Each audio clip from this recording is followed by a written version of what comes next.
So, Adam, thank you so much for coming to my podcast. Thank you for having me. Finally, we're doing something formal. Yes, very formal. It's not really formal, but we're sitting down to talk about very important topics, Okay. like nerdy topics, Inshallah. Yeah. inshallah.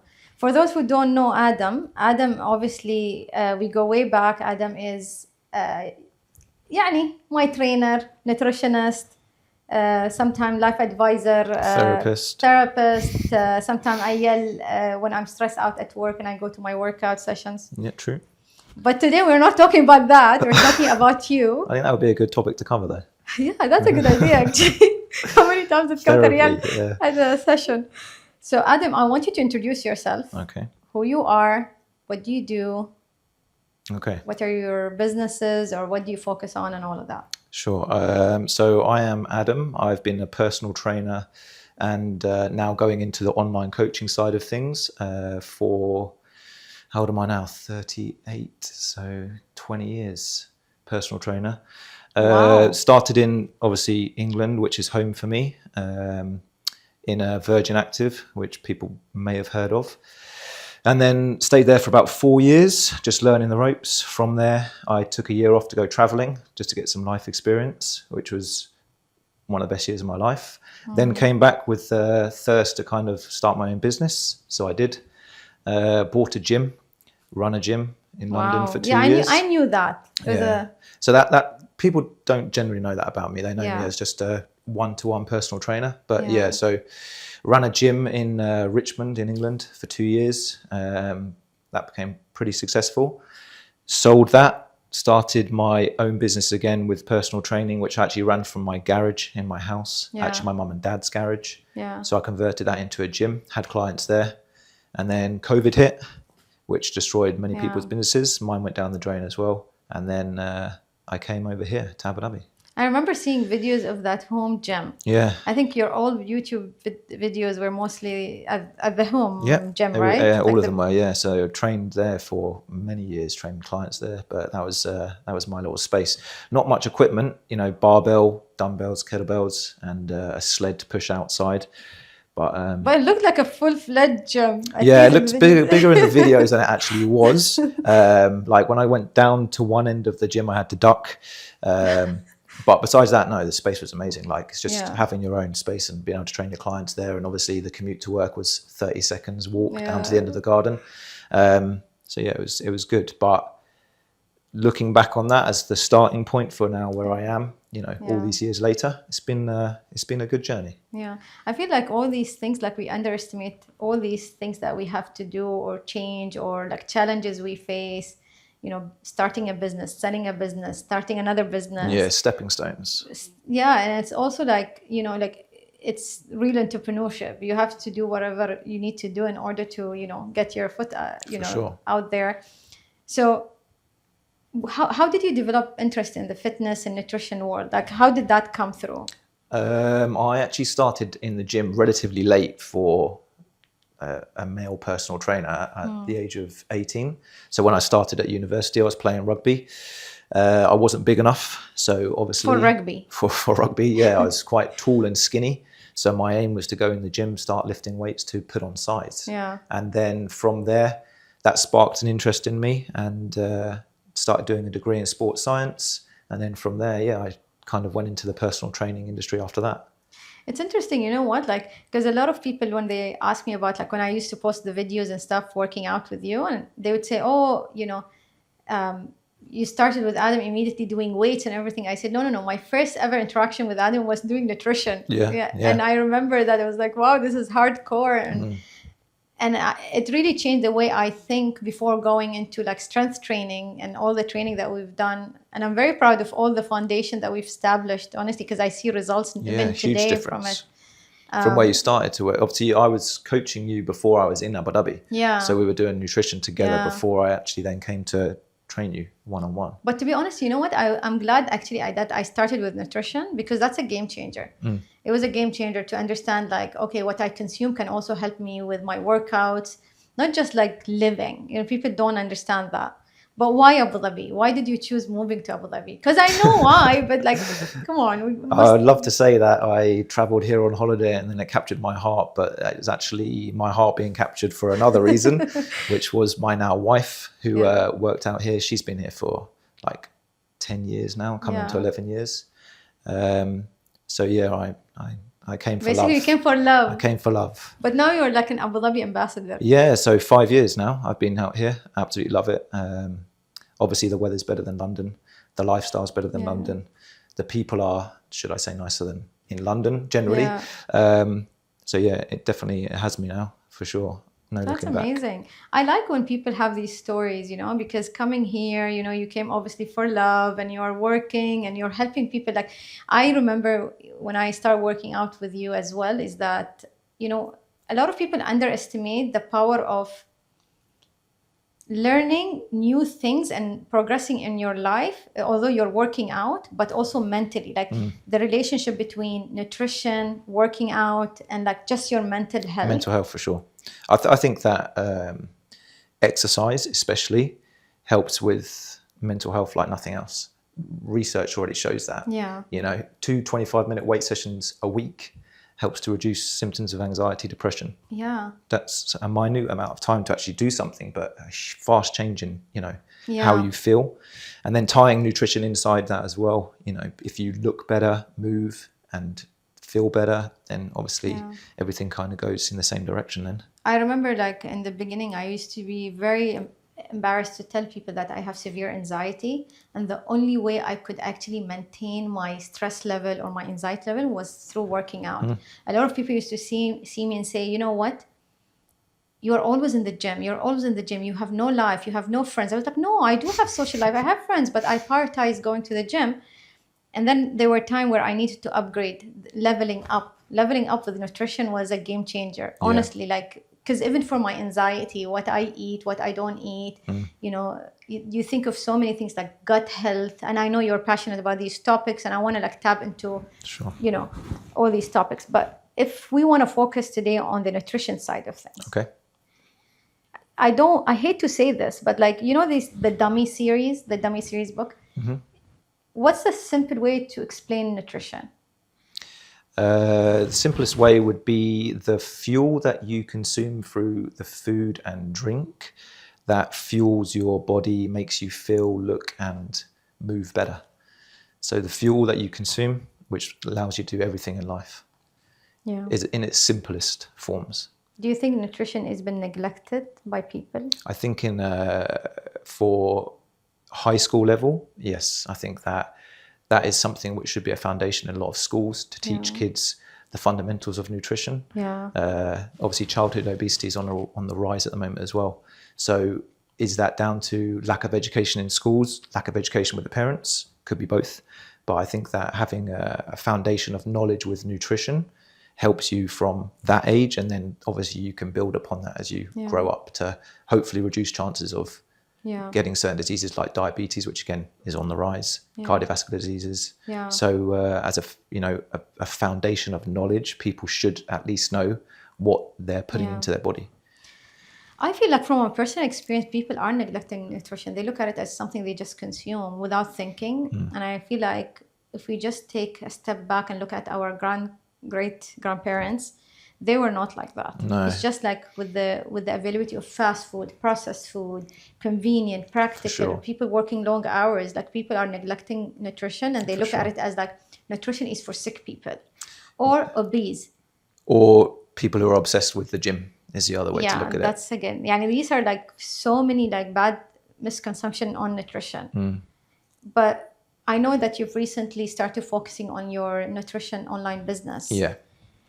And I know you're passionate about this, and you're passionate about creating awareness and education. I could see that on your social media, the new content that you're putting out. Like, why was this important move for you? I think once you've coached a vast amount of people for a long period of time, you start to pick up on patterns. And with the clients that I had, knowledge is kind of the main thing I'm trying to push upon them. Not, you will eat this, you won't eat that. It's more about an awareness of what's in the food that they are eating. How many calories is in a chicken breast in comparison to a McDonald's burger? The good chicken breast. Yeah, but if you don't know what's in the food you're eating, you don't have knowledge on that, then it's very difficult for you to feel better, look better. So it's more from increasing awareness, education, just small little pieces of education that I can put out there for people, to help people as well become more aware with what they're eating, what they're consuming. And like you said, everything these days is easy to get hold of. You know, the touch of a button, you can have someone bring it to your doorstep. You don't even have to go out of the house now to get it. In Abu Dhabi, especially Dubai, there is so many fast food restaurants. Like, it is crazy how much food there is available for us out here. And it's cheaper than it is if you go to the supermarket and buy it and cook it yourself. So, you know, I get why people go for the easier option with it. But if I can make people more aware of why maybe this is not the best option when you could have this instead, then that's kind of like my goal at the moment. And still enjoy food. Yeah, so try not to be overly restrictive. I come from someone who's kind of gone through an eating disorder where I had orthorexia, which is like a fear of food which you don't produce yourself, as in you don't make, and also from like food which is overly processed. And that I kind of brainwashed myself into that, and I was in that eating disorder for like 3-4 years. It took me a long time to come out of that. My poor mum got sort of put through the ringer with that.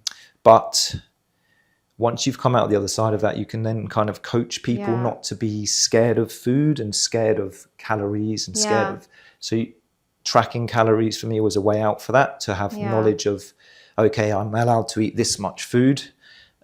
This much of it can be from non-processed food, and that's okay. It's not going to hurt me. It's not going to make me fat. It's not going to do anything to me harmful because it's a small amount. And then the rest of my diet is clean, healthy food. So having an awareness of eating disorder like that and going through it myself can actually allow me then to kind of help coach other people not to be that way, and, you know, don't be so restrictive on it. Obviously there's certain things people can't eat because of certain problems. Obviously, if you're celiac, gluten is a big no-no. Other people have digestive issues. If that food causes you problems, don't eat it. But generally, you know, you can have a small amount of what you want. Just make sure the majority of your diet is healthy. You know what I love about what you just said about your own experience, honestly, is like how you turn this very like stressful, annoying, I don't know how to describe this experience. You will be better at describing it, but like this experience with food into a positive thing where you're educating others and giving them the tools to help them understand. It's more about understanding. You can still enjoy food, but you need to know what you're doing. Sure. And it's like anything in life, you know. That's true. Like with the eating disorder side of things, for me, it was something that I was aware of, but something I couldn't change until I was ready to change.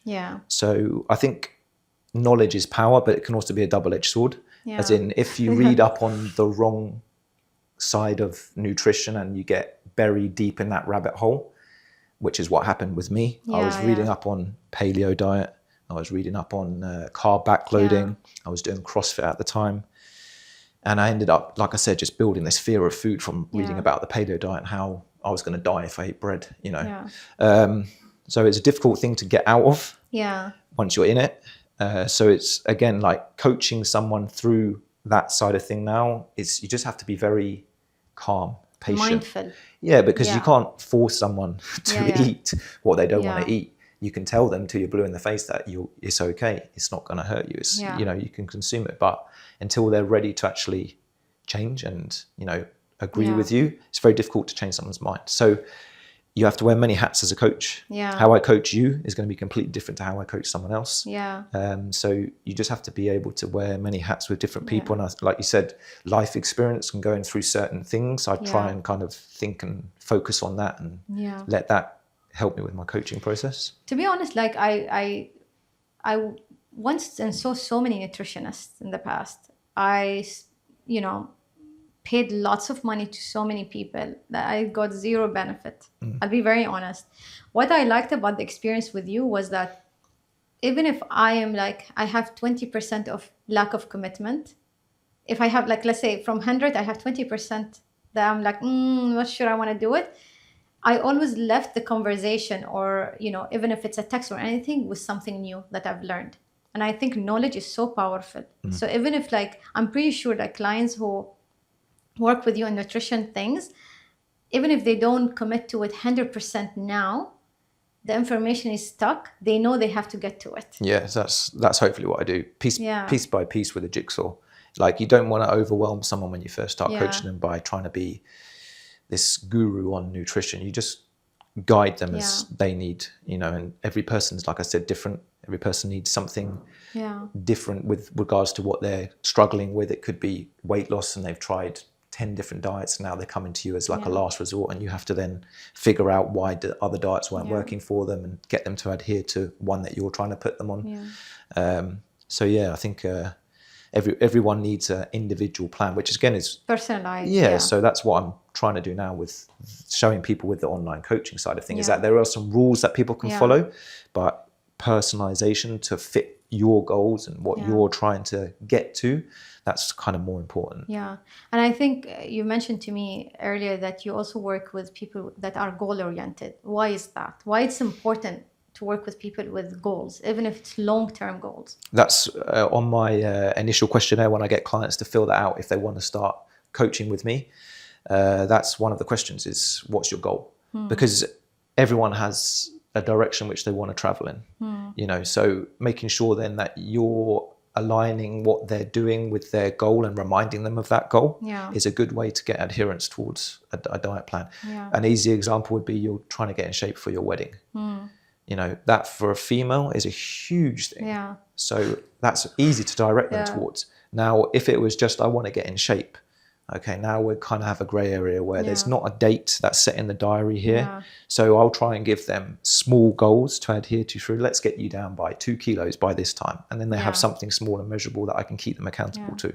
Accountability is a great thing, not just in nutrition, but obviously life, that makes people want to do something. So if you can keep them accountable to their diet plan and make sure that they're aware of the bigger goal, what they're working towards.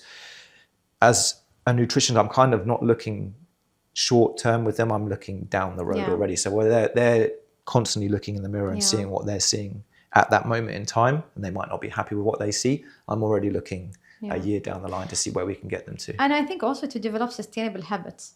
I remember when I started, I don't remember what my goal was. This was years ago, to be honest. But what I remember when I started my nutrition with you, I think I wanted quick wins in between, because I just that was my motivation. Sure. Yours was a certain amount of body fat percentage on the body stat machine. Oh, you still remember all for this? Sure. Years? And you wanted to get there within a year. So I want to lose X amount in this time. And then it was, okay, let's piece back the puzzle. Okay, if we lose a percent in a month, percent in a month, you will get there in this amount of time. So let's aim for that. And that then kept you accountable, because you weren't looking a year down the line with loads of time. You're looking month by month by month. And I was like, oh, I did this. I've reached something. I've done like shorter goals and longer goals. Yeah, this is very important, because a lot of people give up even like before starting, because they feel like overwhelmed. For sure. And I feel like a lot of people also misunderstand that nutrition has like eating food, healthy food or clean food is boring.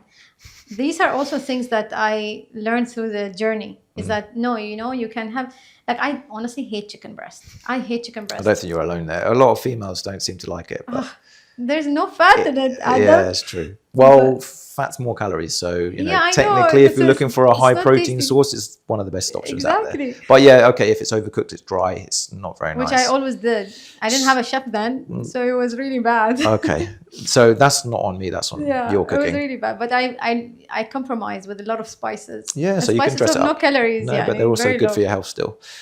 Or you can obviously switch it into getting ground chicken breast, making burgers, obviously flavour the burgers. So there's always ways around it. You know, you don't always have to eat chicken, rice and broccoli, which is I know a bro meal. You can be honestly, no one flexible with your diet. No one wants to eat broccoli, okay? I don't think I eat broccoli. Or spinach. So, greens, you know, you got to include within your diet. You got to give a little to get a little. I remember when I was going through this, and also like just reading labels, like going to the supermarket and getting overwhelmed. There's so many ingredients, so many things that we used to eat, or I used to eat, thinking, oh, this is healthy, like nuts, for example. not just healthy, but it like is quantity, how much of that I'm eating. Like a handful, and you're looking at like 200 calories. Yeah, so that's again an awareness of the foods that you're eating and an awareness of the calories in those. And you have developed that over time because you spent the time standing in a supermarket scanning packets. Like an idiot with a scanner and everything. People are like, hurry up. But I made it. I made it through. I was going to say, everyone has to start somewhere, and then once you've gained the knowledge, now you can look at foods and not have to have your phone out scanning them, and know, okay, this is going in my basket today because I know that this is this many calories and I need to make this meal with it. And you learn. It's just about healthy alternatives that fit within your like macros. Like you know that, okay, these are things that work for you, and you have to invest time.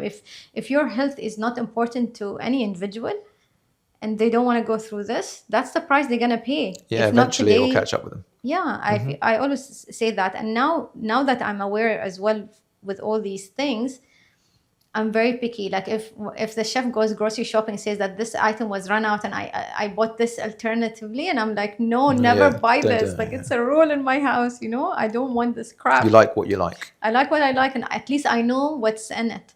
And I know the value. For sure. You know? And then you're aware of what you're putting into your body. So if you then feel bad, it's not down to the things that you're eating, because you know that you've picked things which actually work with your body rather than against. It can be down to other things, fatigue, lack of sleep. But I only like started seeing after like implementing this nutrition lifestyle, I only started like seeing the results like after a while. How did I see the results? At least from me as a beneficiary, I would say, from this journey. I started seeing better sleep, as you mentioned, better sleep. I'm more, like I perform better at the gym. My issue was not eating enough protein. I remember that. Yeah. Females struggle with that. Yeah, so I struggled with it. I can't eat more, but then now I can snack on proteins instead of snacking on junk, you know what I mean? Good, yeah. So things like that. Change your habits. Yeah, and also it made me appreciate, honestly, it made me appreciate food more. So now when I'm out and everything and I see something, I'm like, oh, I'll just make it home and eat at home, because I just want to eat at home, because now I know what's in it, what's in my meal. It's not destroying my plan. For sure.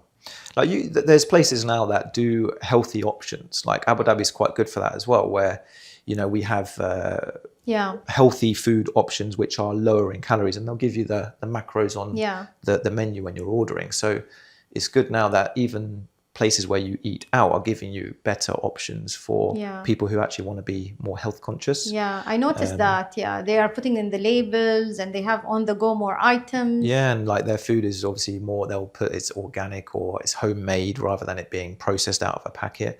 And these things are big wins for, like you said, you don't want to have a boring diet. Some people, they don't want to cook, and they're at work, and you know they're in an office and they would just want to go down and grab something. Okay, so what's the best option of what they have available? That's kind of then where you can teach them, when you go into this place, opt for this rather than this. You know, it's important to have choices like that, because you never know where you are. Even traveling, when you're traveling, I always used to find it struggle. Now, no, I was like, okay, anything grilled fish and some veggies, and maybe give me some spicy sauce. Okay, you've been taught well, huh? Just, I honestly feel like I'm a changed human. Yeah, for sure.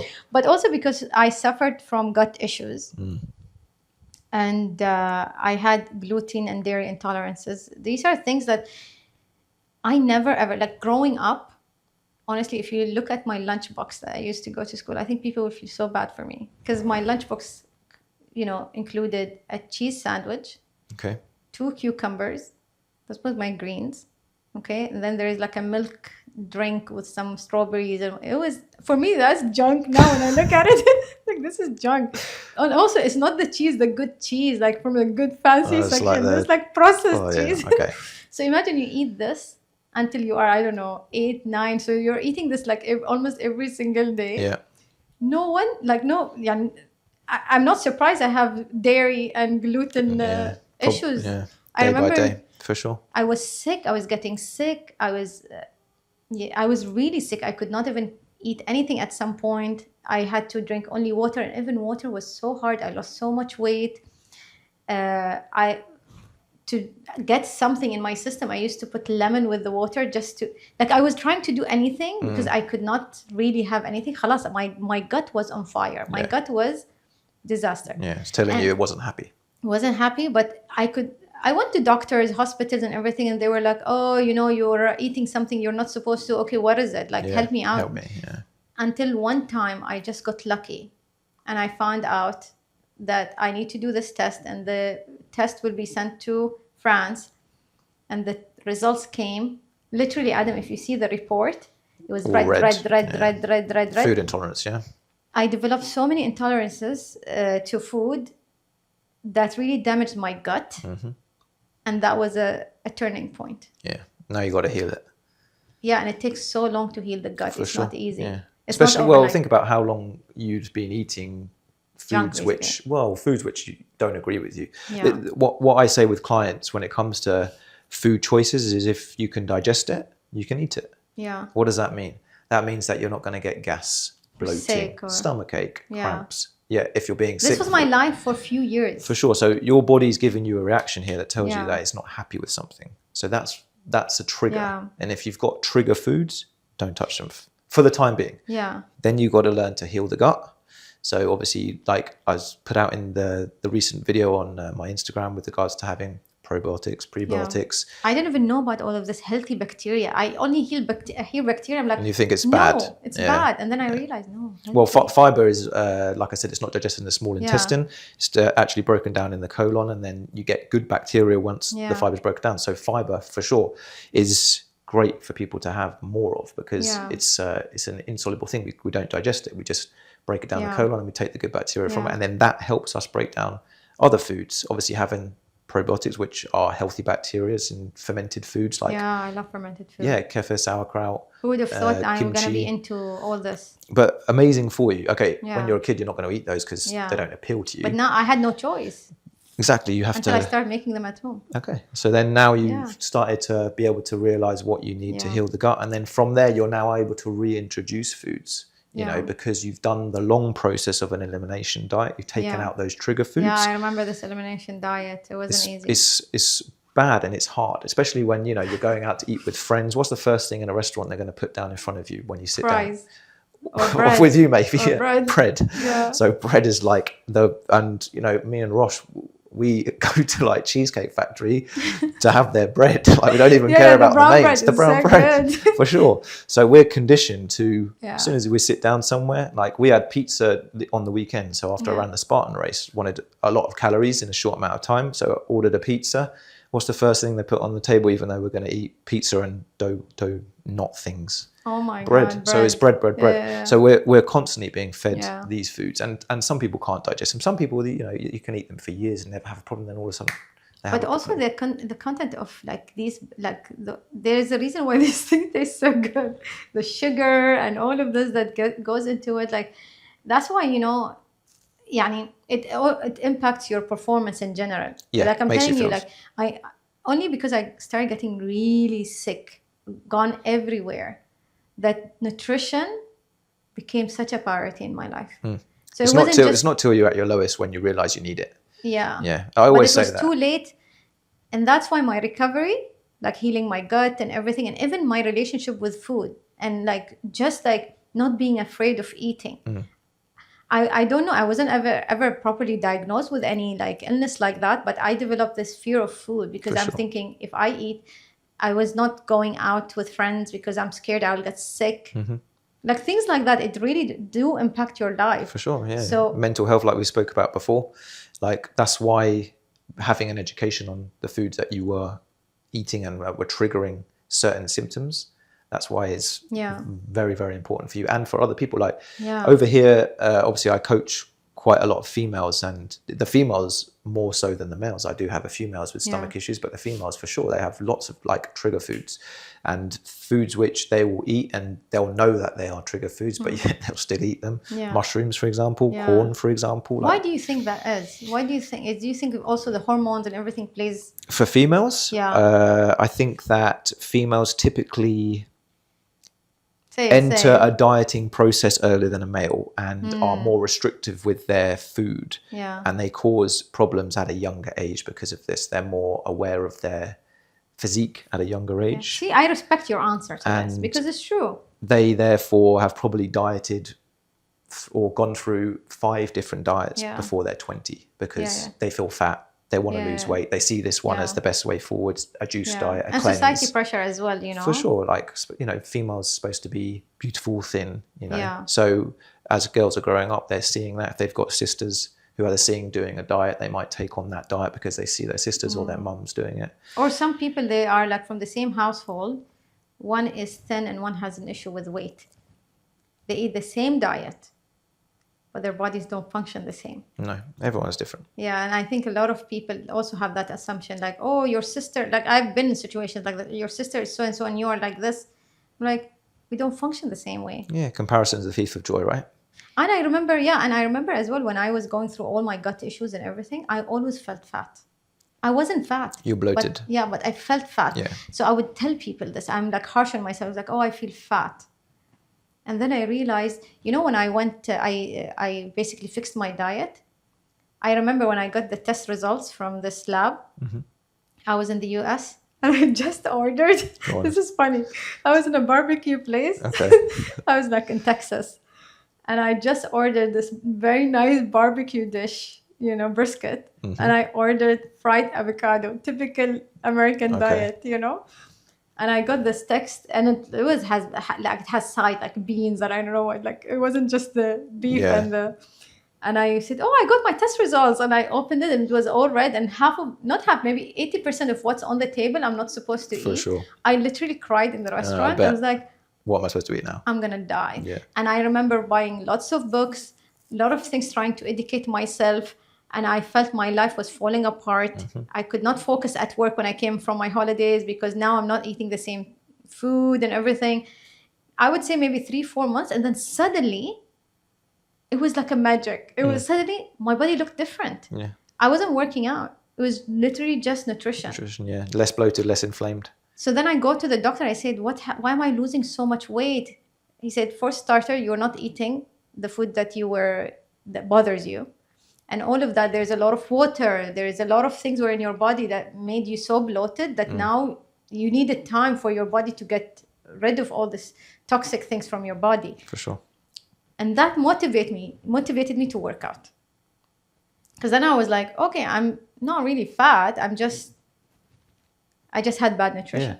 Yeah, inflamed. Yeah. And I hear that from a lot of the females, again, that I train, where they come from a background before me, and I look swollen, I look inflamed, you know, I'm bloated. These are all just kind of red light words to me, where I'm like, okay, now I've got some work to do to delve into what's causing this and draw them out of it. Talk me through the experience. So now let's say I sign up and with this, because it's fascinating for me that you're doing it online, because it means like you can reach more people. Yeah, that's the idea. I love that. Yeah. So it means obviously that my time isn't spent directly with that person on a one-on-one basis. It means I can have them available to talk to via messaging, and coach them through this as much or as little as they need. Some clients need more attention than others. Like me. Yes. Is this protein bar okay? Yeah, it's like, to be honest, females generally demand a bit more time than the males. We're serious. Maybe you're serious, or maybe there's certain things that you don't need to message me about, but you message me about. Yeah. But with the males, I can kind of say, right, this is what you're doing. Yeah. And they go, okay, coach. And they get on with it. Yeah. And then I check in with them the next week. Okay, we're changing this. Okay, coach, get on with it. With a female, it's a bit different. Yeah. You know, they kind of need a little bit more. Coaching. Okay, this is what we're doing. This is why we're doing it. You need to do this instead of this. I think more coaching, because they are harsh usually on themselves. The females are their own worst critic, you know. Yeah. And who am I to say that they look better if they think that they don't? You know. So I have to kind of make sure that they are progressing so that they can see it themselves. And that doesn't necessarily mean just about how they look, but again, like how they feel, how they're performing in the gym. These are all drawing back into what I do with regards to coaching. Each of my clients has on an app has a daily check-in sheet. On there, they list their weight in the morning. So as soon as they wake up, I get them to weigh themselves. This is not to make them feel bad. This is a data point for me. I don't want to have a connection with the weighing scale, which is bad. You know, it's just literally a number. That's what I make sure that they realize it. When they step on that scale, weight's going to fluctuate. That's a natural especially thing to happen. Especially for female, I feel. Yeah, hormones, obviously, if you're coming on your period, you're going to weigh more than if you're not I don't on your weigh period. myself during these times, by the way. I'm like, I don't want to see the scale. That's one way to do it. Or you could just say, okay, this is a natural thing that happens. My weight is going to go up and my coach is telling me it's okay. And then he's going to coach me back. So having someone to lean on is a good thing during this time period, especially as females during this time period are a little bit more emotional. Yeah, emotional is a good word to say. Emotional. It's okay, I would say that. Yeah, I was looking for the word without offending anyone, but yeah, emotional. Okay. So they'll have a check-in sheet. I'll get them to put their weight in the mornings, and then throughout that day, I'm looking for different data points. How many hours sleep? Sleep quality. Did you work out today? What did you improve in your workouts? How is your stress? 1 to 10. Yeah. How is your energy? 1 to 10. And how's your mood? Okay, now these aren't necessarily related to the food that they're eating per se, but everything adds up. Yeah, so, it does impact, if this person's and also how's your digestion? So every day I want to know how's your digestion, and then you know too much information about digestion. The thing is, though, I can then look back. Okay, you say to me on Thursday last week, my digestion was really bad. So what do? I go to Wednesday and I go to Thursday in your food diary, did you eat? And I'm looking for trigger foods. Yeah. And then I can go back to them and say, okay, this is not in your normal diet. This is what you ate. This is probably what you're reacting to. Or they know full well what the foods they shouldn't be eating. But I'm looking at connections between sleep, workouts, stress, which is a huge one, mood, because mood and stress are interrelated. And if these two are interrelated, you guarantee that this weight at the top is going to be affected by those two. Energy levels, again, if energy is low and they're not in a dieting phase, why? Why is energy low? Why is stress high? Stress is high, then probably energy is going to be low because of that. And then also I'm looking at activity, step count. Yeah. So there's lots of different things I'm trying to get hold of day by day. And I'm very with clients filling these sheets out, and I'm on their back about it. No, we are fully aware of that. Because without data, I can't coach you. Yeah. So if you just want me to pluck random things out of the air and say, okay, cool, so now we're going to do this, then I can do that. Or if you want me to actually coach you with purpose and direct you, then I need the data. To be honest, like this is another thing. There's a lot of nutritionists out there.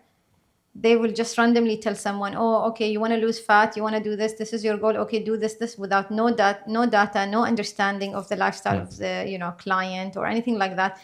Yeah, for some people maybe it's a lot of work to do all these papers, but if people who are serious about their health and they're committed, this is also good for them to reference it if God forbid something happen in the future, to their health, they have something to go back on. But this is all like done manually, or do you So I have an app which has the check-in sheet on it.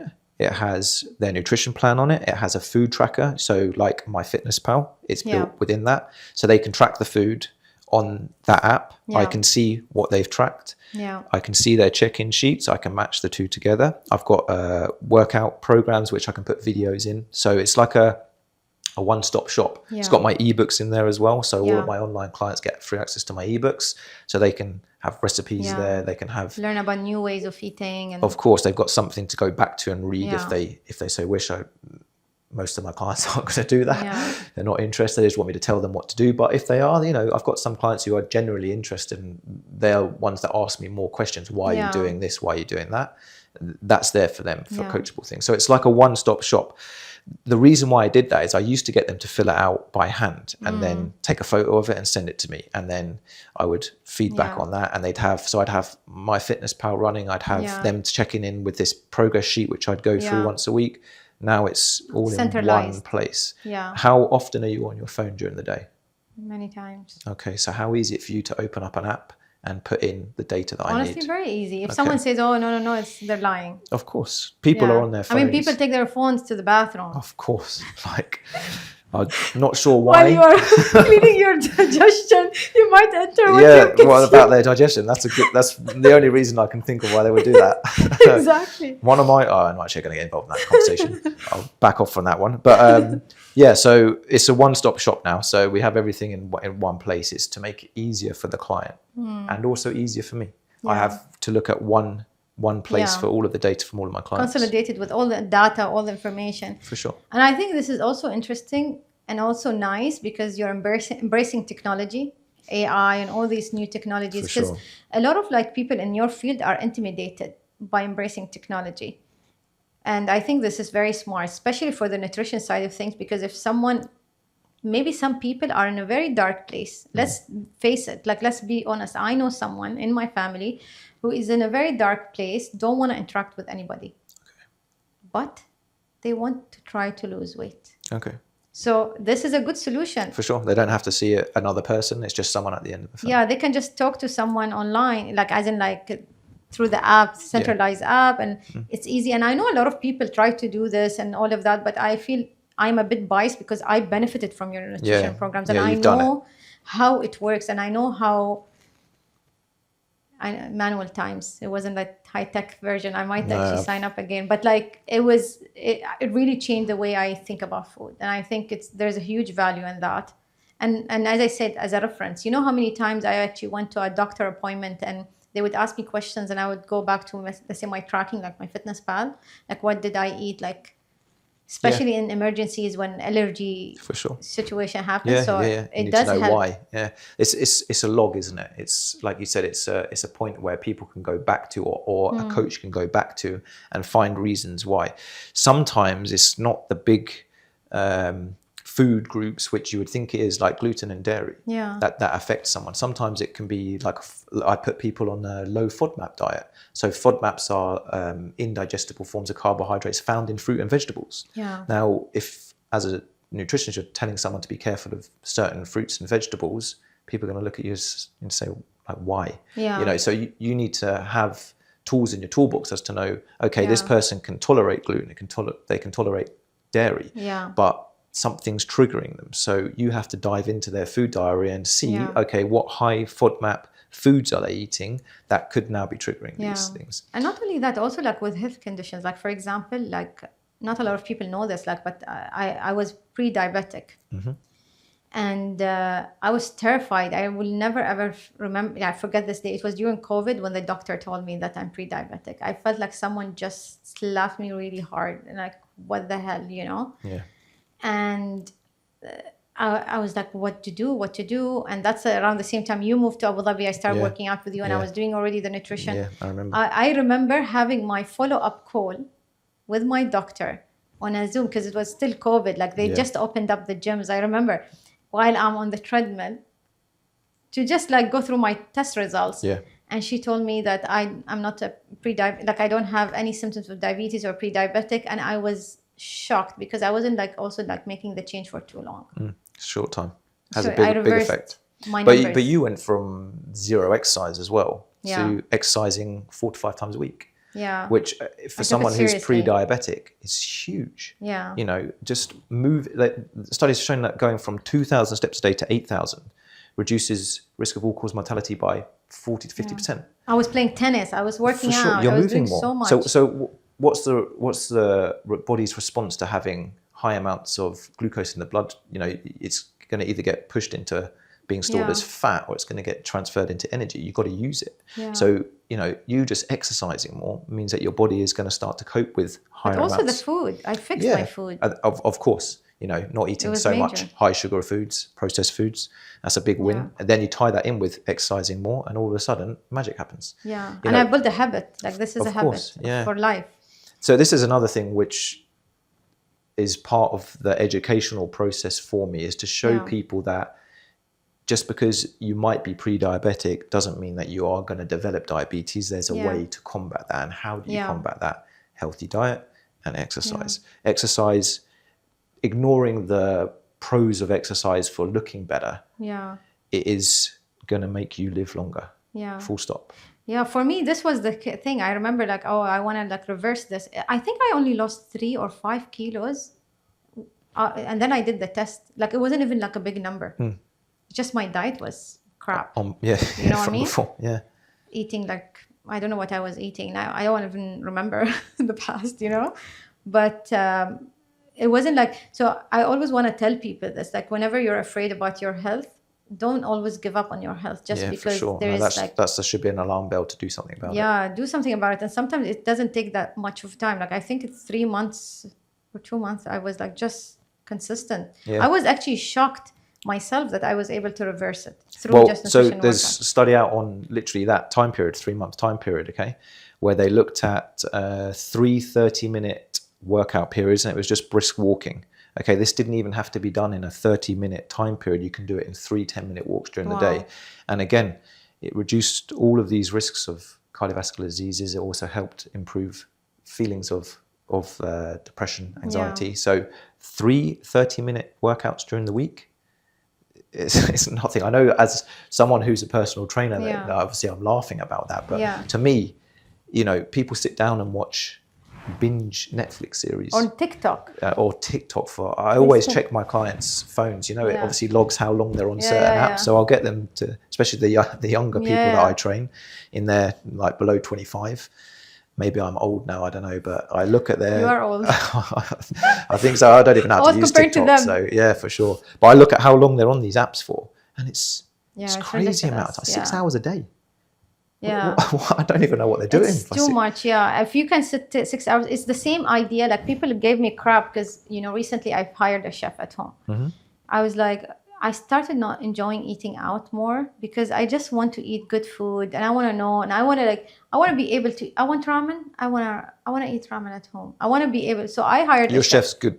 They make good healthy food tastes good. Yeah. Because also this was part of the recruitment process.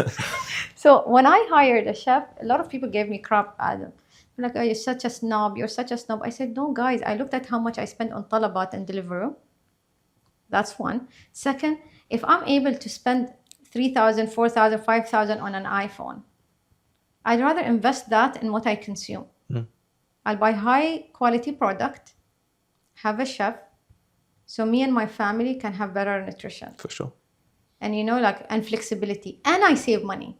There's saving money element that if people are like worried about their pocket, you need to think about the saving part as well. Yeah, for sure. And it did change a lot of things. Now I'm like, anyone wants to go out for dinner or something, like, please come over. You want coffee? Even coffee, come over, you know? Coffee is one thing I was about to say. Like, people spending 30 dirhams in English money, £6 on a coffee a day. Like, when, you know, you do the math on that. It's crazy. And you look at then what you could be buying with in a grocery store for that, buying investing your own in your coffee. health. For sure, yeah.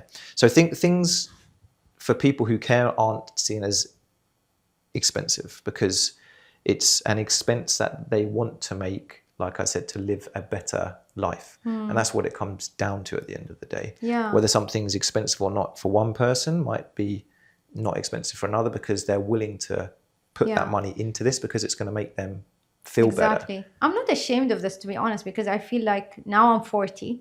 I have to even look after my health even more. Now this is the year you start doing mammograms and all these scary stuff, right? Yeah, that's coming for me soon, yeah. And that's why I felt like, you know, honestly, we're so fortunate that we have,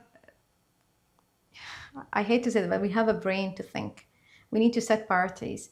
If my priority is my health, I want to live longer. I want to enjoy life longer. I want to be able to be healthy. I want to be able to be old and still be good looking. You know, I feel good about myself. I can hike. And that all plays into this investment.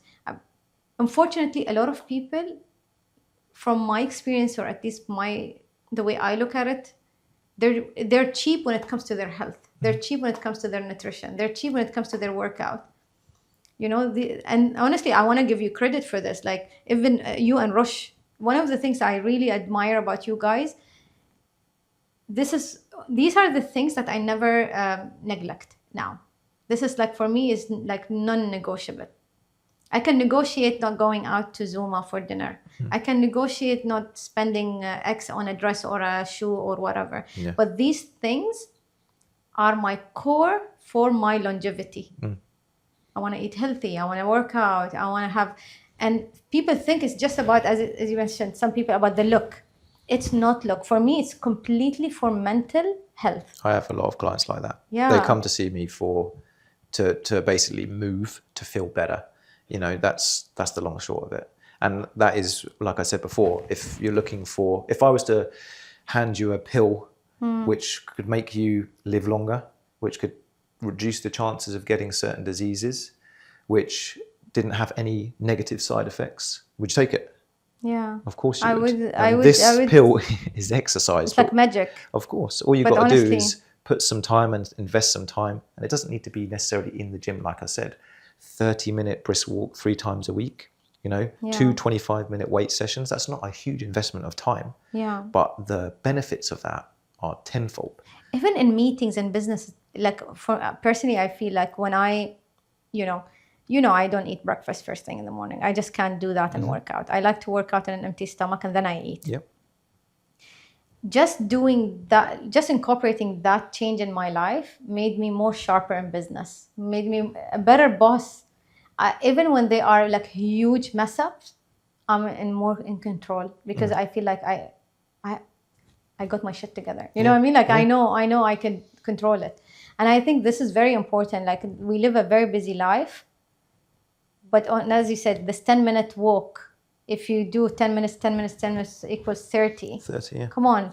I Don't be cheap on your health, honestly. For sure. I try and push that on. So obviously I get clients to track their step count as well, as that has a bigger proponent to weight loss than exercise alone, right? So if you do whatever your gym session in the morning 4 times a week, that's an investment of 4 hours during the week. It's not a great deal, right? But if I can give you a step count of 8,000 a day, okay, that's achievable for most people, but that gets you off of your bum and thinking about moving outside of the gym, right? So if this person says to me, I can't do 8,000 steps in one, okay, sure, then why not go with what science has shown us to help with digestion and do 1 10-minute walk after breakfast, 1 10-minute walk after lunch, 1 10-minute walk after dinner. And what's that shown us is that the food that you're consuming then gets digested and pushed in towards more of the muscle than body fat just from doing this alone. So, okay, you don't want to go to the gym, that's fine. Sure. You don't have to go to the gym if you don't want to. Obviously, lifting weights has been shown that, you know, to improve your chances of living to a longer life. And obviously being strong and fit and healthy isn't just about looking better, but about being able to move when you're in your 70s, 80s, 90s. Strength training is for that side of things. But if you don't want to do that, sure, but you can do 10 minutes walk after breakfast, 10 minutes walk after lunch, 10 minutes walk after dinner, and that it's again. possible. Even going to the bathroom here in the office space, this is if you walk like twice. If you work in an office, take your phone with you and walk around the office. Yeah, just call your mom, call your girlfriend, whoever you want to call. You know what I mean? Like, just, you know, do it. Don't make an excuse, because butts are for ashtrays. There's no reason to say but. You can do anything that you put your mind to it. So just make sure that you are willing to put some effort in, and you'll get reward back for that. Yeah. And also, like Adam, like in terms of your like clients, nutrition clients, when they sign in and they put all their data daily, I know that you do check-ins as well. Is this weekly or like what happens in these check-ins? Typically it will be done on a Monday because I book time in my diary. So obviously we're doing the podcast today, so my clients' check-ins currently are on hold. I apologize. I will apologize to them, but that will be done. Maybe this is like their saving grace, like maybe, but I will check them in on a Monday because that day for me is the start of the week. It allows me to give them their plan if I'm making any adjustments to it for the rest of the week. And obviously you always start off on the right foot on a Monday for the rest of the week if you get given positive information, which generally I'll try and make sure that even if someone hasn't done as I've asked, I'll always try and finish the conversation with them with a positive.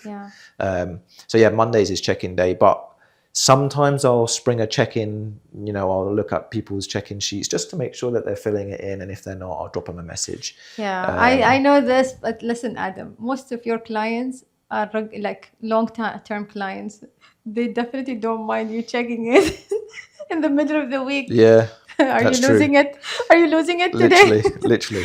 The thing that I find funny and slightly peculiar with being an online coach is obviously I've done this for many years, over 10 years, and I know it works, but you always get that one person who you can't work out why they're not getting results. They swear blind that they're eating to the calories you're eating, but for some reason, they won't lose the weight you expect them to lose. So I'll audit them. What does that mean? I basically get them to send me a picture of every single thing that they're eating. I did that once to you. I sent you pictures. They have to weigh it. Exactly. It's a trust game. So what then happens after they do that is I realize, or they realize, that what they're inputting in their food diet and what they're tracking is too inconsistency. And now, maybe they don't know how to scale, to weight. Some of my clients have chefs as well, and they literally just allow their chef to track their food for them, and they'll blame their chef if there's a problem from me, and I'm then arguing with the chef over certain things. You know, otherwise, generally, it will be down to not knowing something. And again, then it's an education thing. I can educate them as to where they went wrong and why they're not getting results. And now they're back on the right path. But how often do you revisit let's say the overall game, like the overall goal? Because I'm sure there are situations where like halfway through something happens. Things change, for sure. That's why it's a fluid thing. So I've got some clients I've coached for like 6-7 years. And the way that I will coach them is, okay, they have a certain deadline, like getting in shape for a wedding. Okay, now once they've got to that point, I'll say to them, okay, now how do you feel with your current body image? Are you happy with it? Or do you want to change?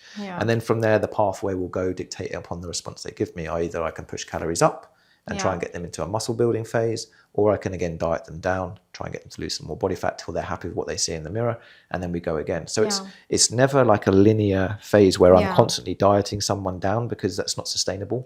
Like with you, if I'm starting you on 2,000 calories and in 12 weeks time you're going to be on 1,200 calories, you're going to be very hungry, very moody, very low energy here, because you're very angry at you. So I'm now the bad guy. But if I can say to you, sustain this for 2 more weeks, and then I'm going to bring you to a diet break, where I can then bring your calories back up, manage your energy levels, not allow your weight to go up, but just manage it, maintain it. And then we can go into another dieting phase once we've rebuilt calories. So it's never like this or like this. That's what people generally can't see as well when they sign up with the nutritionist, is that, okay, I want to lose 8 kilograms now. And they've been overweight for 8 years. And now they're looking at you and they're like, lose these 8 kilos like this. And I want it done in 2 weeks. Sorry? Definitely not going to happen in a million years. So what I then have to do is say, okay, this is my game plan with you. We need to lose 4 kilos in a month. And then from there, we can see how your body responds. But you need to learn how to track your food first. You need to learn what you're eating. I need to learn how your body adapts to that. And then I can coach you from there. So everyone's in a rush to get results, but they forget that they've kind of been overweight for such a long period of time before that. And it takes time for their body to adjust and for them to handle the change. You know, while you were talking, the reason I laughed is because I remember this one incident that happened years ago. We had a family wedding coming up. And my mom was like, okay, girls, all of you need diet, okay? And my mom... Typical mom. Yeah, my mom walks every day. You see this 30 minutes? She does 1 hour every day. Mashallah. Every single day, mashallah. Mashallah, good. And she was like, all of you need to go to this doctor.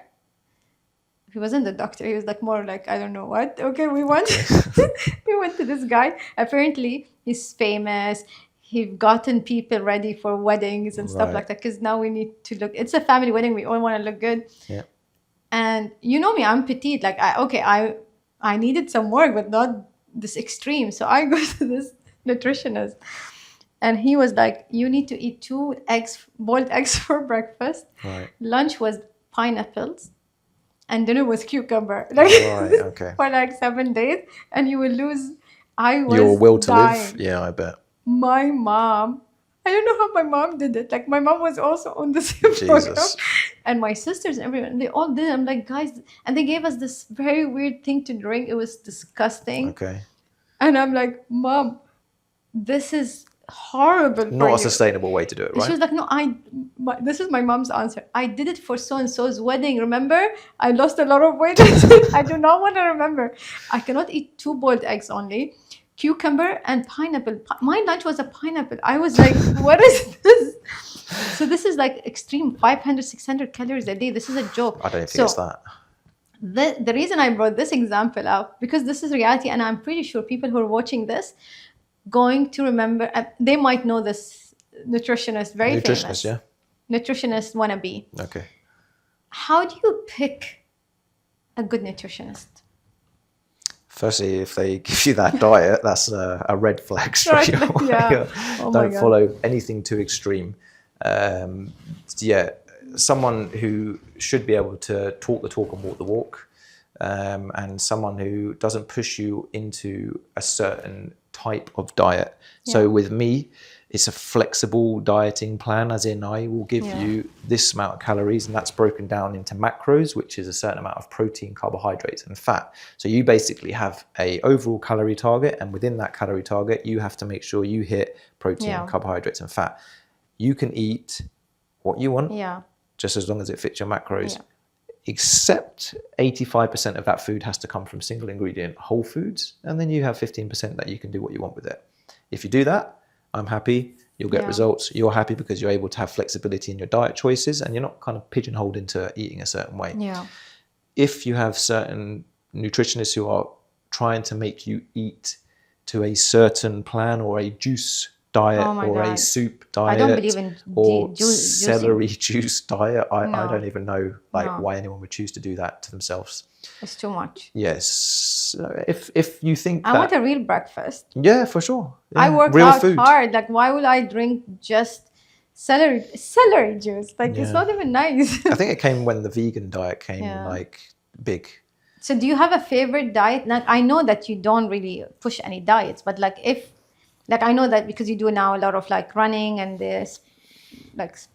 So again, it's dictated upon the goal. So if we're talking from my personal diet, my wife Rosh, she would want me to eat everything in sight to put on more size. Whereas obviously from my own personal point of view, I tend to go. You have a personal view. So sometimes when she's not around, I'll try and eat healthier foods, but my carbohydrates go high as I'm active. Obviously, being on my feet all day with clients and running and working out with weights, you can get away with eating a little bit more food. So my favorite diet, I know it's the old cliche, but is the one that you're going to stick to the most. So if you prefer to eat low carbohydrates because you feel better for that, that's fine to a certain point, because obviously carbohydrates also look after hormones, especially for females. So I would never take carbohydrates too low. And that's what the other nutritionists want to do. Unfortunately. Everyone's on a low carb diet. Tell you why, because like that water weight that we talked about earlier. It's easier to... For sure. If I got rid of carbohydrates, then you're not holding so much water within cells and in the skin. You're not going to look as puffy, and you're going to look a little bit more ripped. You're going to lose weight quicker. But what happens then when that weight loss stalls? You've already taken a food group out, so now what do you do? And now your hormones are all over the place. Okay, your hair starts falling out. So, there's always reasons why I don't do things, and 9 times out of 10 it's for your own safety and to make sure that this is a sustainable diet to follow. So my favorite diet for the client is one that they're going to stick to, and one that's safe as well as effective. I never want to be the reason as to why a girl's hair starts falling out or their periods stop. That's also a problem. For sure. Dieting hard and overdoing exercise for girls can have a very, very bad effect on their body.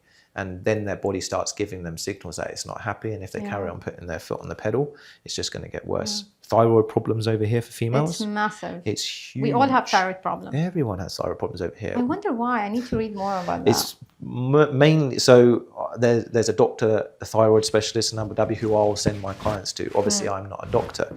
This kind of thing is above my level of expertise. So I will try and send them to someone who knows more than me.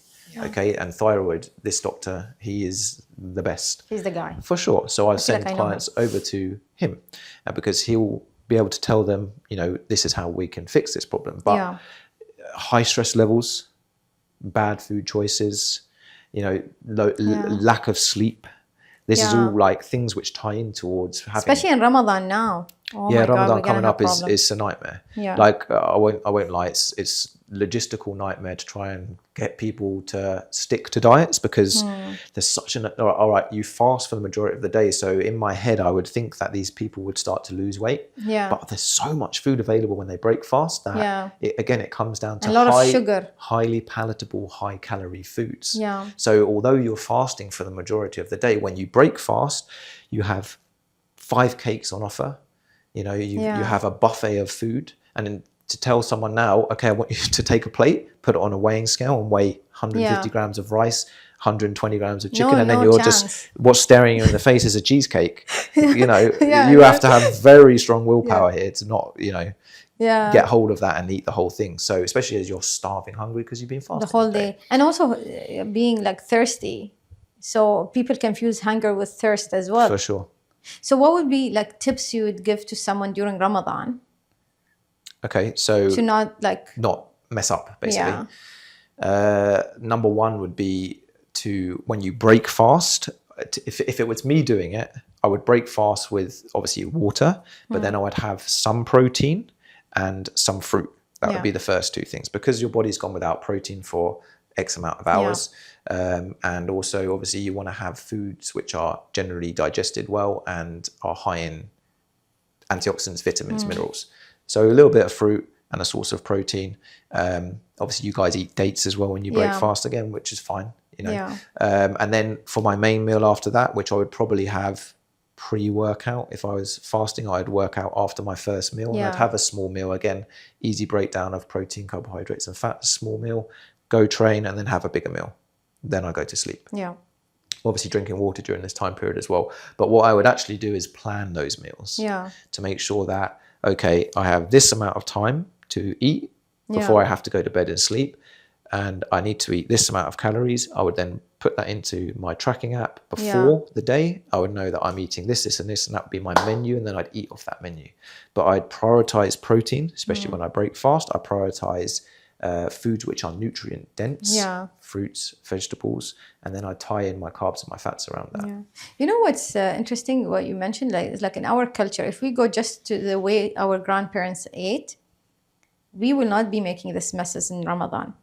Because literally what you just said, like water, we have leban, you know, which is like kefir or whatever it's called, like, you know. So good for your gut. Good for your gut, and dates. You break your fast.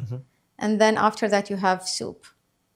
And then you go pray, which gives your body time to digest a little bit. And then when you come back, you have an actual meal.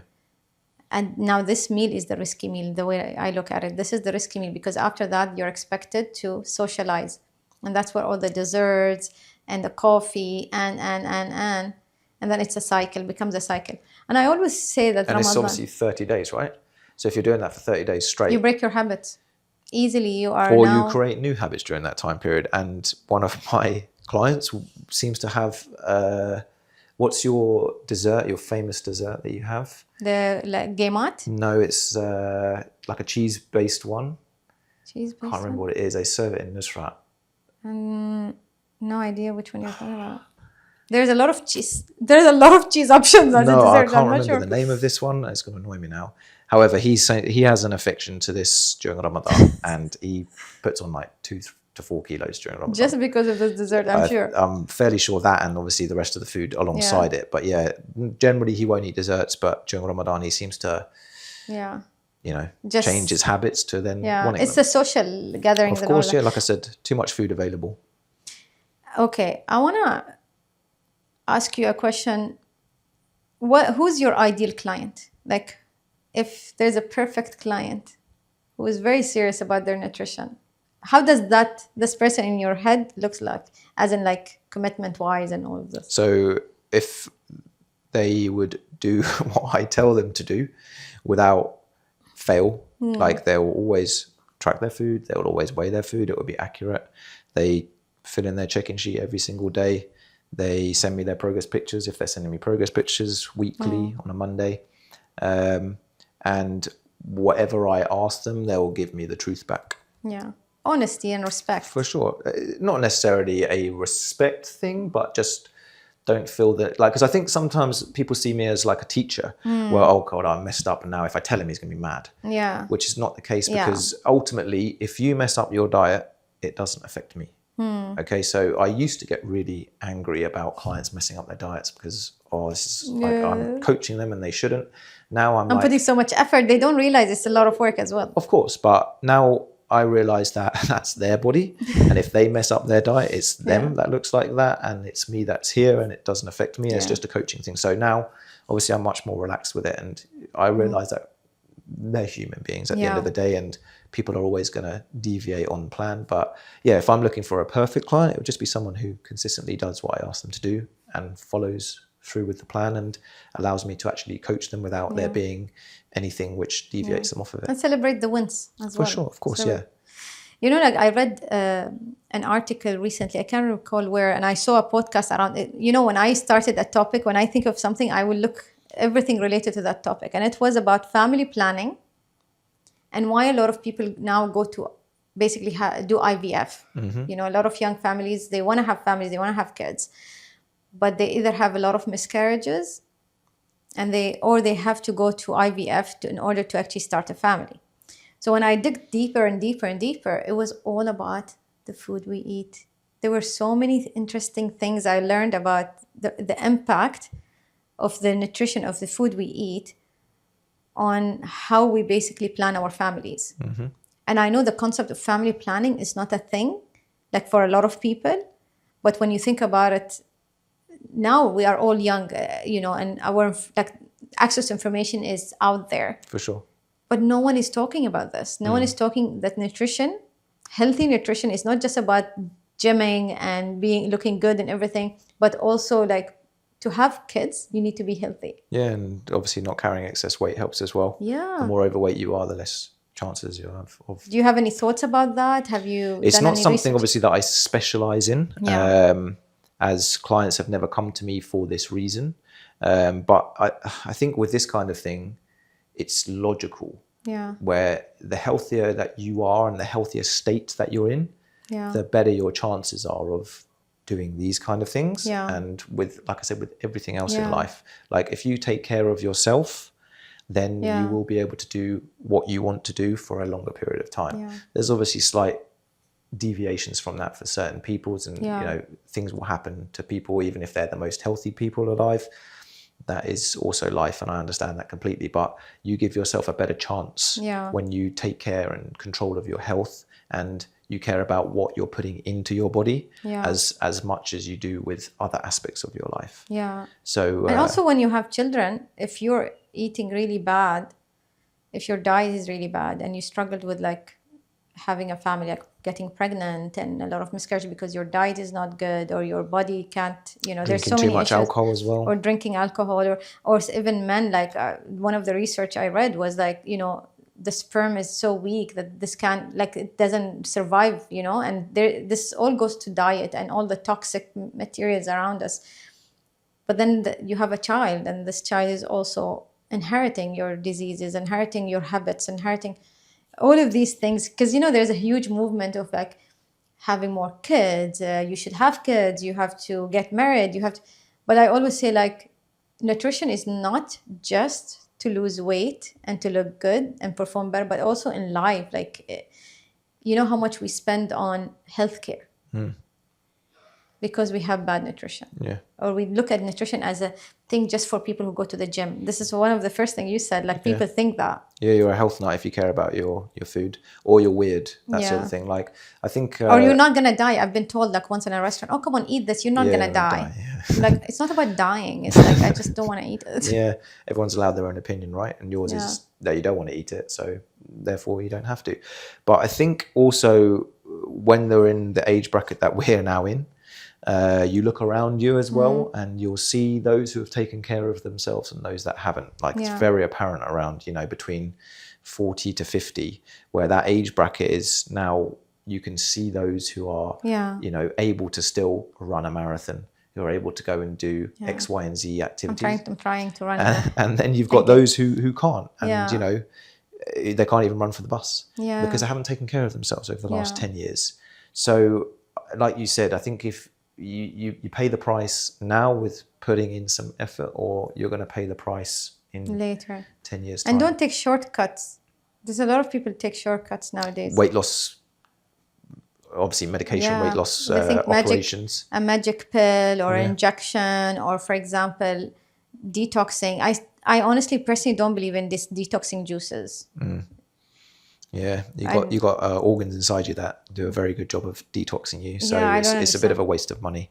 And it's expensive, by the way. It's not cheap to buy this package. Which you're then just going to excrete the majority of it out anyway. Yeah, and I don't like it. I don't like the taste of it. Like I said, sustainable long-term dieting is the way forward. So these fast track things like fat burning teas and juice cleanses, okay, how long can you sustain on that for? How long can you actually follow it? And they make you feel awful. They make you feel awful, like I said before, and things will happen to you that you don't want to happen. Like I said, where hair falls out, your mood is very, very low, you can't sleep, you're irritable because you're not feeding yourself with enough nutrients in order for the body to function optimally.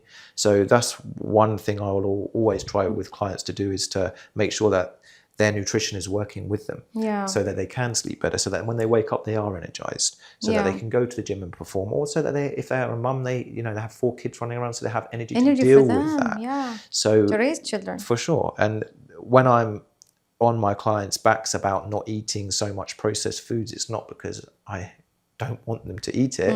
It's because I want them to be able to feel at their best and not constantly be inflamed and constantly be feeling like they're working against themselves. I feel like people, when they hear the word diet, it's like dating. Diet and dating, they both are scary. Okay, I was wondering where you're going with this. You know me and my evaluations of things. Because diet in general is so associated to starvation. Like, you know what I mean? Bad advice in nutrition. Sure. So when starve yourself and don't eat anything, basically. It's like going on a date. You know, dating does not exist. You know, you don't. What date? Oh, I'm scared of this date. A diet is the same concept. If you think about it, it's the same concept. You know, like people are scared of it. You've had some bad experiences dating then, haven't you? No, but seriously, like look at it.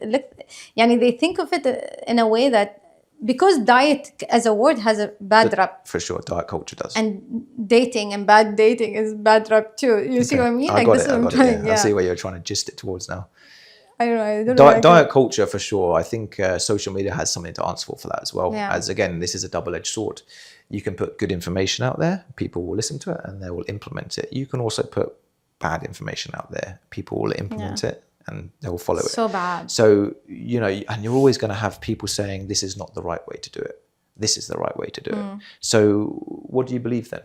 There's too much information there for someone to follow. So someone who has no idea about nutrition, you're telling them don't eat carbs. This person's telling them don't eat fat. This person is telling them don't eat too much protein because it's going to hurt your kidneys. Okay, so who am I going to follow? What advice am I going to follow? This is where misinformation is a bad thing and where social media is a bad thing. So you need to kind of weave the good from the bad and find who actually knows. Makes sense as well. Like sometimes most of the time is basic common sense. I agree. So before we end, I want to ask you, do you think salt is the enemy? Because we talked about salt before. I think that salt, so I read a book by Dr. James Dean Cananello. It's what the long details surname, called The Salt Fix, and that changed my view on salt. In that book, he basically says that salt gets the bad rep for what sugar does.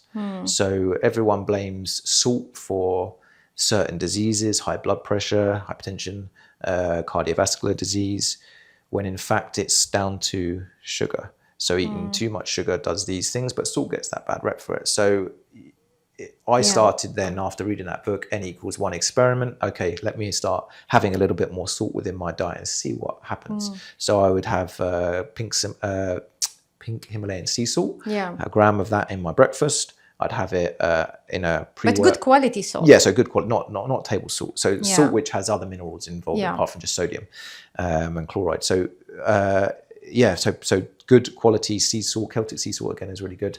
And the difference in my energy, the difference in my sleep, the difference in my performance in the gym was huge. Now we have it in obviously packets that we can get hold of, Humantra, which is obviously a UAE brand. They packet it, which is really, We're really a big good. fan. I'm a big fan. Yeah, and the ingredients that they use is amazing. The flavors as well. I have it every day. Of course, and like I will have 2 of those if I'm on a big run, because obviously the more you sweat, the more electrolytes you're going to sweat out, the more you need to put back in. So going back to salt, I think salt gets a bad rep. I think if you have high blood pressure, obviously watch how much salt you're eating, but the salt that you're getting, which will cause you these kind of diseases, normally comes alongside the packaged foods, which are also highly palatable, and 9 times out of 10 are going to be the high sugar ones as well. If you're having pink Himalayan sea salt on your food, and you just have that on each of your meals, that's not going to cause you any problems. That's actually going to do you massive benefits. Like I said, if you're having electrolytes daily, they're going to help with your mood, they're going to help with your performance, they're going to help with bodily functions, they're going to help with hormonal functions, they're going to help you sleep better. So I would definitely change your mind on salt if you're scared of it, and just try and implement a little bit more of it within your diet. I actually started adding more salt to things, because I was one of those people who were afraid of salt, but my body was like craving salt. For sure. So Dr. James says in his book that we have a natural salt thermostat, right? Which basically means that your body will tell you when you have enough salt, because when you eat something and it's really salty, if that's too much, then probably you have enough within your body and you're okay. But if you eat this really highly salty food and you're just eating and it's fine, then you can probably do with a little bit more. So we have this, obviously within our taste buds, this natural thermostat, which helps us dictate how much salt we generally need. And you can play off of that, or, you know, test it out for yourself. But one of the best pre-workouts that I can give you would be a gram of table salt in water or orange juice if you want to flavor it. Sip it or down it, because obviously it's not very nice. But then go to the gym 30 to 45 minutes after drinking that and see how good your workout is. I want to try this. It's a game changer, and especially for when I'm doing longer distance endurance runs, because you know, in an hour of running, we can lose up to 1,000 milligrams of sodium through sweat. And if I'm not having that before and I'm not replenishing that afterwards, then I'm going to feel absolutely rubbish, because I'm going to feel dehydrated. I'm going to feel low on energy. This is a good idea, actually. It's good you mentioned it, because a lot of my friends, I started running now, so a lot of my friends you've got a running club going now. Yeah, hardcore runners. Maybe Humantra needs to sponsor that running club. Yeah, give you some sachets. Maybe they can sponsor you, and then I will be like the bonus. Never say never. Last question in regards of supplements and protein powders. On nutrition, when we speak about nutrition, I'm sure you've heard about the latest news. Yeah, you keep sending it to me. Sorry, Adam, because like I know you're a nerd that. You're scaring me, huh? You're a nerd like that. When I like with all the toxic chemicals and all. It seems American soils have done us dirty again, hey? Crazy. But what do you think? What's hype? What's real? From your experience so far. Supplements, like if I'm on a nutrition journey of changing my lifestyle with a goal, without goal, working out or not working out, what should I have supplements wise? Or okay, first thing I would get you to do would be a blood test, because that's going to tell me what you need to address and what you need to spend your money on. If there is nothing wrong with you with regard to that blood test, then your supplement stack should be very small. However, if there's certain things that you're not getting from your diet, then you probably need to implement them. Vegans, for example, they probably won't have enough vitamin B12 within their diet, because that typically comes from animal products. And obviously, if they're not eating that, it's very difficult to get it from plants. So for sure, vegans probably need to supplement that. Same with regards to protein. So within an animal-based diet, someone who eats meat, fish, or dairy products, I eat everything. That's the best way to be, because then you're going to get full spectrum of amino acids in all of those foods. You don't have to go looking for it. Whereas vegan protein sources, they're harder to come by to get a full essential amino acid profile. So you have to get it from various different. You can get a vegan protein blend. So two that I take are Awesome Supplements and Macro Mike. These two are vegan blend proteins. I am a meat eater. I drink light milk every day. I have dairy, but I will, if I'm having protein powders, I'll have one of these. I think Awesome is great. I think you recommend it to because they're easy to digest. And they don't give you stomach issues. Of course. And the ingredient profile on them is amazing. So for vegans, protein powder, because it's very difficult to get that from their diets, enough from their diets alone. And vitamin B12 would be good ones, and omega-3s as well, because again, the majority of those, although you can get them from seaweeds, spirulina and stuff like that, it's better to get it from the fish, which obviously us meat eaters do. So yeah, vegans, those would be my main three for them. Protein powder, that's a good vegan blend with a full profile of amino acids.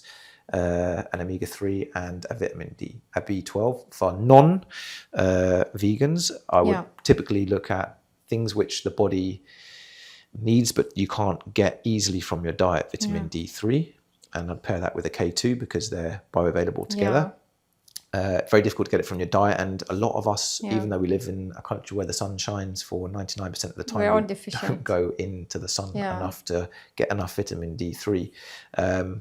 So I would have that there. Magnesium.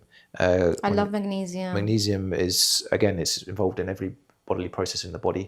I bathe in magnesium. I eat magnesium at night. Like magnesium is a game changer for me. For sure, help you sleep. Some people it affects differently, right? So obviously you've got magnesium citrate, which is good for those with digestive problems like constipation, because it will help to draw fluid into, or water rather, into their bowel movements and help to push the poop through. And you can have glycinate, which is like a more of a all over magnesium, which is for energy, for, like I said before, sleep, for recovery, and every bodily processes as well. So I actually have 200 milligrams in the morning, 200 milligrams before bed. It will help me sleep, but it will also get me ready for the day. So magnesium for sure, vitamin D3, pair it with K2, because again, they work synergistically together. Omega-3s if you don't eat enough seafood, or especially oily fish like salmon, mackerel, or sardines. I wouldn't typically have a protein powder for a meat eater and someone who has dairy, because they can get more than enough protein from that without having to have the protein powders. And I would rather they eat it than have it in a supplement and it's form. more fun to eat it than... For sure. And it's like constantly having to take your protein powder with you. And, you know, we've all done that when we first started the gym. We think it's the be all and end all that we must have a shake after we finish our workouts. Otherwise, in 30 minutes, our gains have disappeared. So I used to believe that if I don't have it immediately, I've just wasted my time. Yeah, that's a big belief. I think people still believe that now, even though the science out there says, chill out, it's okay. You can have it up to 6 hours after your workout. You're still going to have the same effects. So those would be my main supplements. So what I take daily: vitamin D3, K2, magnesium, and I'm starting to get into using ashwagandha as well. I heard ashwagandha is really good. Yeah, so I one of my clients actually messaged me and was like, I took the ashwagandha that you recommended, and it was like I was spaced out after it. Like I was like in la la land. I need this. Yeah, so because I'm always stressed out. So this doesn't have that effect on me. It calms me. So if I'm feeling really anxious, really irritable, then I can have that in the morning and it will calm me throughout the day. I always have it before bed because it helps me sleep. Yeah. But this client had it during the day, and she said she was in la la land afterwards. So she must be very stressed, to be honest. Or just it reacts with her more so than it does with me. Remember, it's an adaptogen, right? So obviously, if your stress levels are high, it will help to bring that down to, and vice versa. If they're not high, it will just stay there. So so it reacts with different people. So that's why I say I'm at the moment, I'm not gonna tell you to definitely take it, because I'm still kind of getting and also reading the research on it, but it's positive. It's shown as well at the moment with ashwagandha that it can actually help with performance, so aerobic performance. So obviously I've been having it whilst I've been doing my running. Is that how the be all and end all that's helped me with running? Maybe, because I've only just started taking it, but maybe not. Maybe it's just that still studying it and learning effect. But to be honest, magnesium for me is one of the highlights, because I remember 100%. You telling me about magnesium, especially with my sleep quality, because I had really rubbish. Like I will go to bed early, I just can't sleep. And 2 pills of magnesium at night, it did help me a lot. And also with recovery, muscle recovery, I was less sore. You know, I was feeling better quicker. Yeah, magnesium is also like things deplete the amount of magnesium within the body. Coffee, so caffeine, 2.5 cups, and all of a sudden we're depleting both sodium and magnesium. So can't give up my coffee though. Of course, but that just means that then if you're having high magnesium foods and not supplementing with it, then maybe a supplementation will help. And magnesium isn't overly cheap either. So just it's not. Be aware that it's something which you should spend your money on if you can. But if you can't, you can look into high magnesium foods and get it from that, from diet alone. But if we're talking about supplements that you need to include, you don't need to include any supplement unless you get a blood test done and you're deficient in certain things. Yeah, for sure. Test, don't guess with that kind of thing. Okay, so anything we haven't covered you would like to highlight? No, I think we've done enough. Okay, how can people find you? I mean, not where you are, like online because you're an online too many stalkers. Yeah. Otherwise, Rush will kill me. She'll kill them as well. Yeah. She will start with me, and I don't want her to kill me. You'll be the main person. Yeah. So I'm on Instagram as AWPT_1. I'm also on TikTok as that. I have no idea how to use TikTok. This will help you out. I've just started basically using it now because after speaking to you about it. And otherwise, my website's awpt.ae. That's where you can kind of find me and message me and say hello if obviously you're coming from the podcast.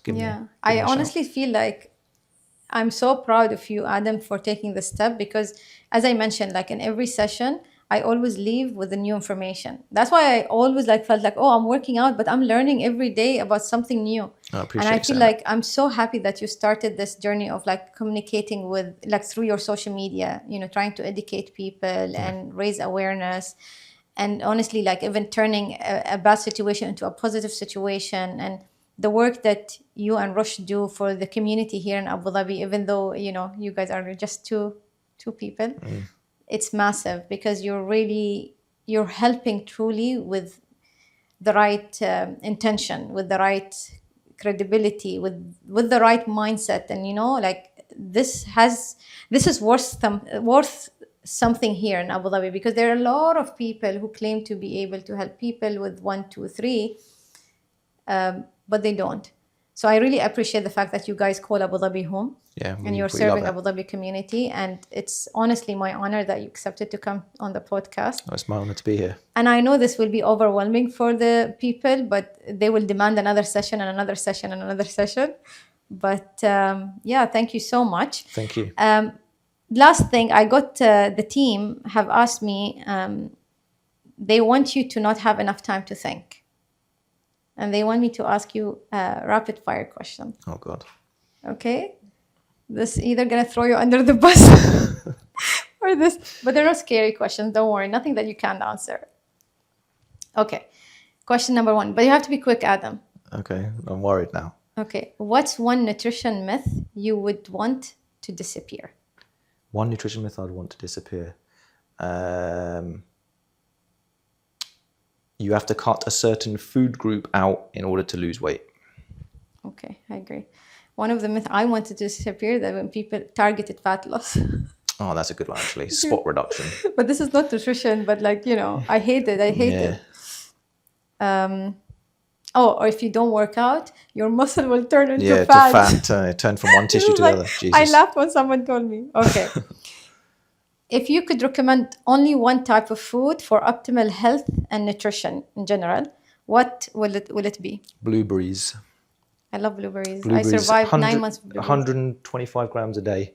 And the amount of goodness that will do you, I won't go into it all now, but it's packed. It's like a nutrient powerhouse. I never use superfoods as a word, but it's a superfood. Okay. I love blueberries, so this works for me. If you had no choice and you had to eat one type of junk food for the rest of your life. Pizza. Pizza from a specific commercial chain or pizza in general? No, I don't. I can't stand Pizza Hut and so Domino's. Good pizza, but it would be pizza. I haven't eaten McDonald's. People are going to think I'm weird now, but I'll tell you anyway. 16, I think, was the last time I had Burger King, KFC. Really? Yeah, Rosh forced me to eat McDonald's on our honeymoon. But listen, you're not alone. Because I was my dad was very strict with our nutrition, that we were not allowed to eat burgers and all these things from these fast chain brands, to the extent that if we're going to order, we have to really plan our order timings because that should not be home.